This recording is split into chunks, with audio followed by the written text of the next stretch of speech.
fi amrina hadza, dalam urusan agama kami ini. Maka sesuatu yang perkara baru dalam bukan agama tidak masuk ruang lingkup bid'ah. Jadi mobil nggak bid'ah.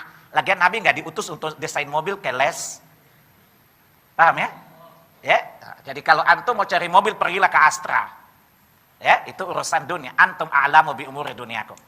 Jelas ya? Jadi rukun yang kedua adalah dalam urusan agama. Jadi kalau ada antum dengar ceramah, ada orang mengatakan itu Wahabi suka bid'ah-bid'ahin orang. Ya, kalau emang bid'ah, loudspeaker juga bid'ah. Bilang bib, jangan asbun, asal bunyi. Antum berani nggak? Kelihatan antum nggak punya nyali ya. Satu nyalinya kecil, ilmunya juga nggak punya kemampuan debat juga nggak mampu. Lengkaplah penderitaan. Satu nyali kecil, ilmunya cetek. Ketiga kemampuan debatnya kurang. Ya, jadi udah nggak apa-apa, nggak usah debat. Lagian agama bukan untuk diperdebatkan ya. Maka saudara-saudara sekalian yang tidak tahu maulid, tidak mau maulid, silakan tidak usah maulid. Tapi jangan menuduh kami sesat. Karena ada juga itu, Pak, baru belajar Islam 3 bulan. Itu pun melalui YouTube.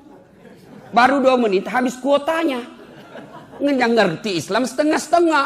Bid'ah, maulid bid'ah, barasanji bid'ah, taksiyah bid'ah, Isra Mi'raj bid'ah. Kenapa? Tidak ada pada zaman Nabi. Oh, begitu. Kalau begitu jangan kau pakai mic ceramah.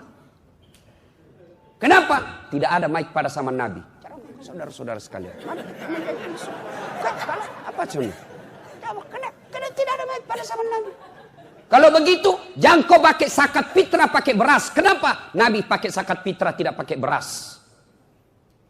Kalau alasanmu tidak ada pada zaman Nabi, jangan kau naik pesawat pergi tanah suci. Kenapa? Nabi dulu dari Madinah ke Mekah haji umrah pakai onta, pakai mahkota. Saya yakin dari polisi Mapolda naik onta dari Dayak, kandalah kalau sampai kok. Ini kan banyak orang belajar agama bikin takut-takut, Pak. Seolah-olah dia saja punya surga. Sedikit-sedikit bid'ah masuk neraka. Nenekmu punya neraka, bos.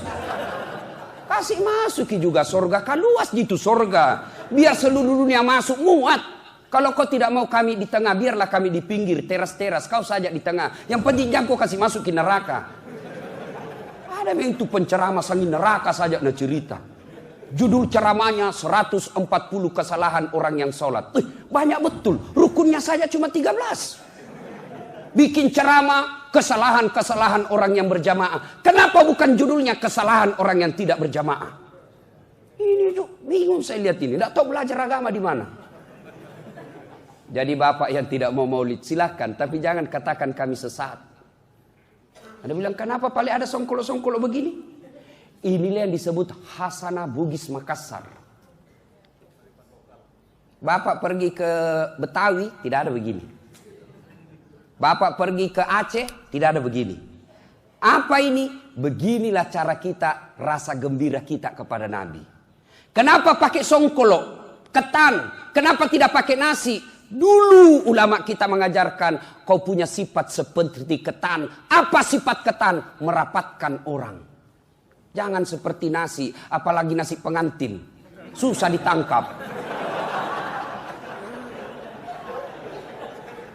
Kenapa warnanya kuning umbul-umbulnya? Kenapa bukan merah? Kenapa bukan hijau? Kenapa kuning? Karena kuning itu adalah warna keemasan, warna kejayaan. Kita berharap Islam punya kejayaan.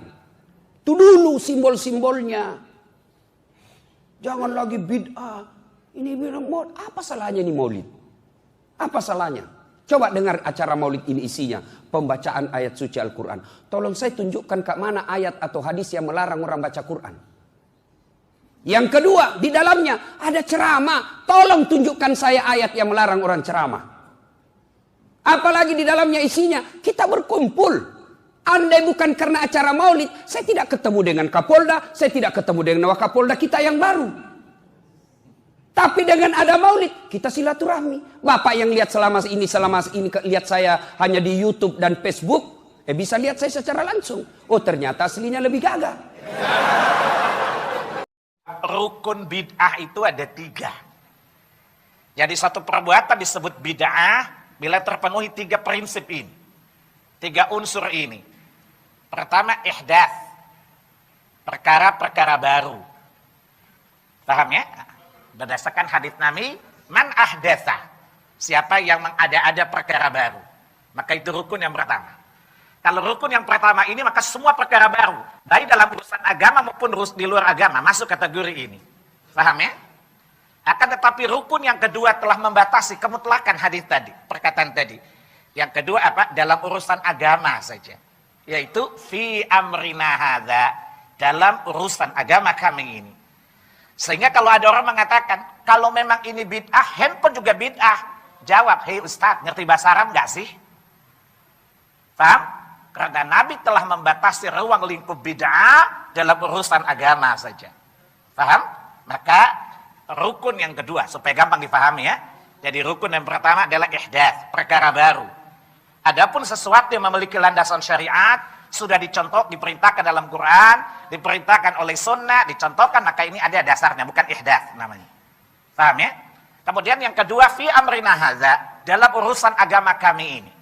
Maka sesuatu yang perkara baru dalam bukan agama, tidak masuk ruang lingkup bid'ah. Jadi mobil nggak bid'ah.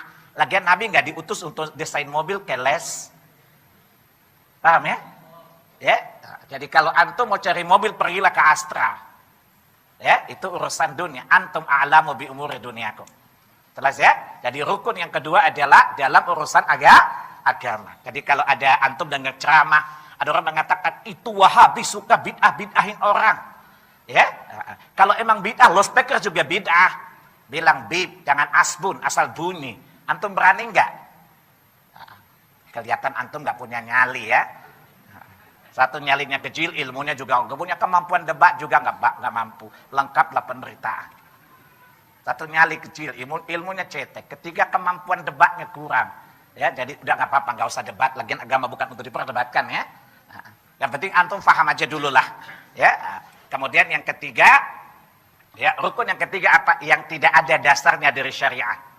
Ya, yaitu ma laisa minhu, yang bukan bagian darinya. Ya, maka sesuatu disebut bid'ah apabila terpenuhi tiga unsur ini. Paham ya? Pertama, perkara baru. Yang kedua, dalam urusan agama. Yang ketiga apa? Yang tidak ada dalilnya, yang tidak ada dasarnya dalam agama.